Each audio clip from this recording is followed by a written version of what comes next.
Greetings, Wood. I'm Andy. And I'm Josh. And welcome back to the Windmill full of horses. Okay, so this is consciousness because we need some, and it's part 3 because there already are 2 parts, just not on this album. On this other album. I have to ask at this point, do you have the whole discography stacked next to you? No, I have 2 albums. I have 1 album there and 2 more here. Okay, so this is 11 minutes long.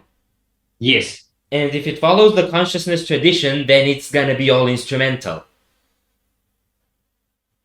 And we've already had a song without Mark on it. No, 2 actually, if you also count Leap of Faith. So, I hope you're not rendering him Jobund. Because I like that fella. Okay, but I guess it's a really long song, so let's not waste any more time with this. Consciousness Part 3 will be in the description. Are you ready? No.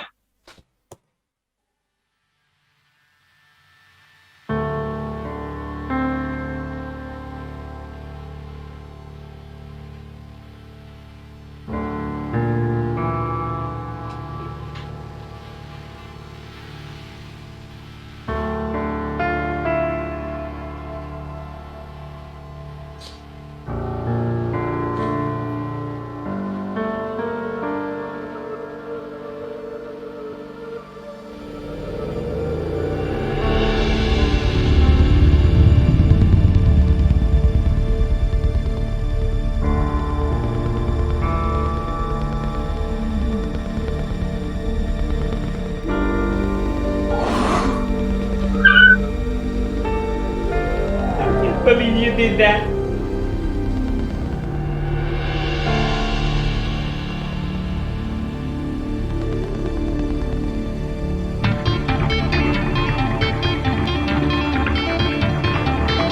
Gojira? Earthside? Gojira.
Bro, did you hear them?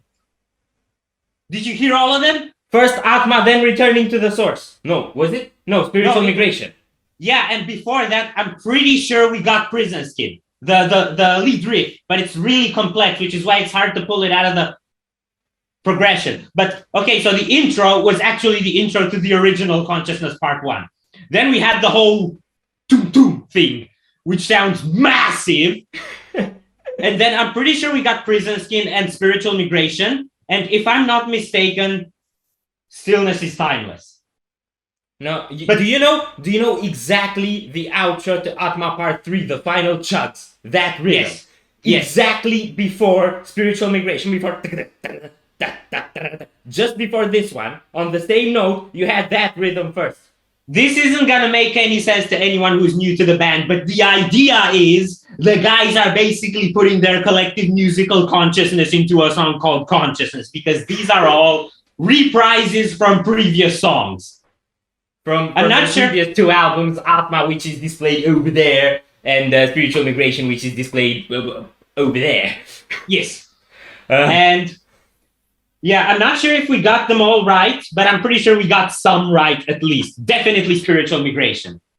What I can tell you is, do you know when Haken wrote The Messiah Complex, which was a 17-minute colossus that was bringing together reprises from the Virus album, the Vector album, and the song The Cockroach King? Yes. Outdone. Outdone, yeah.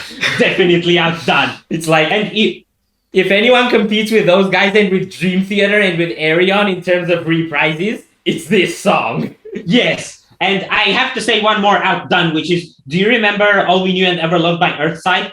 Yes. In terms of soundscape and orchestral, that was like the biggest, most inspiring thing we heard last year, and it's just been dwarfed. Yeah, I actually wanted to mention Earthside because I felt kind of imagery-wise, and in terms of the atmosphere they've got going on, it's probably the only band I felt goes as introspective and meditational as Persefone. It's maybe like if you take all of Persefone's atmospheric songs and blend them into Tesseract. That's what that band would be to me. And this one, imagery-wise, cover artwork-wise, how they had their videos done and everything, is very Earthside to me. Mm-hmm. Yeah. Also a bit Gojira-ish, like you mentioned. The lead melody at the beginning, yeah. Death metal meditation bands are the best. Yes. I also recommend Sutra from the Artisanale. I don't. I think it will just turn your brain to mush. Enlightened mush. I think we should keep going. Yes.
this theme fading out at the end, what was that? Flying Sea Dragons. Yeah. Okay. And I think I couldn't recognize, I think the kick pattern that was going on before it faded into the theme was also Flying Sea Dragons or maybe Mind as Universe, but I'm not sure. You know, I felt on the second half, hints at previous stuff were a lot more dimmed and there was a lot more new stuff. Here's what they did. So the first half is this goulash of ideas. You cut out there a bit, but I heard goulash of ideas. Musical ideas from their previous work. And then they come out of that and all that is like this chaos, you know? It's kind of like a turmoil. But then they come out of that and everything is a bit more orderly and more uplifting and hopeful. So it's almost kind of like looking at your past and reminiscing on that and then coming out of that with your new identity. And it's like, this is what we learned. We learned that doing all that turns your brain into a zoo, so we're going to do this instead. I don't think that's what you learned. No, that's not what I mean, I can get why you'd learn that. It's just not what I'd learned. Yeah. You know what it actually sounds like to me? It sounds like a summary of Persephone's identity. Yeah. And also like a manifestation of embracing your whole identity. Because it's like the sound is their current sound. There's a lot of their current creativity in it. But it's bringing the past into it. Yes. It's kind of like owning your own past. Your own stages that you've gone through. Yeah. Having them kind of embodying them into who you are now. That's what this song feels like to me. Yeah. My God, but the reprise soup, man! Reprise soup. You know, when I heard the outro to the Odyssey by Symphony X and it sounded like the intro, or the outro to A Nightmare to Remember from Dream Theater and it sounded like the intro, I thought that's one of the most epic things someone had ever done in music. They did it once. These guys made an 11-minute song made of basically that idea.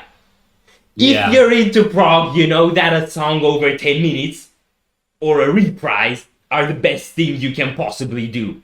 Yes. These guys made an 11-minute song from reprises. Not completely. Some of them from songs that were longer than 10 minutes. Yes. So that's prog heaven cute.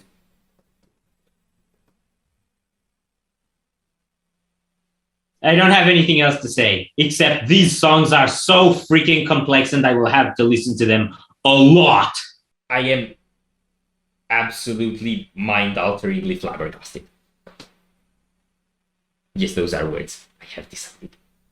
And I think on that note, we're gonna end. If you enjoyed this reaction, we'd greatly appreciate the likes and shares. And if you want to see more, don't forget to subscribe with bells on. Thank you very much for stopping by. We hope you enjoyed your stay and we'd love to see you back at the Windmill very soon. Of course, yeah.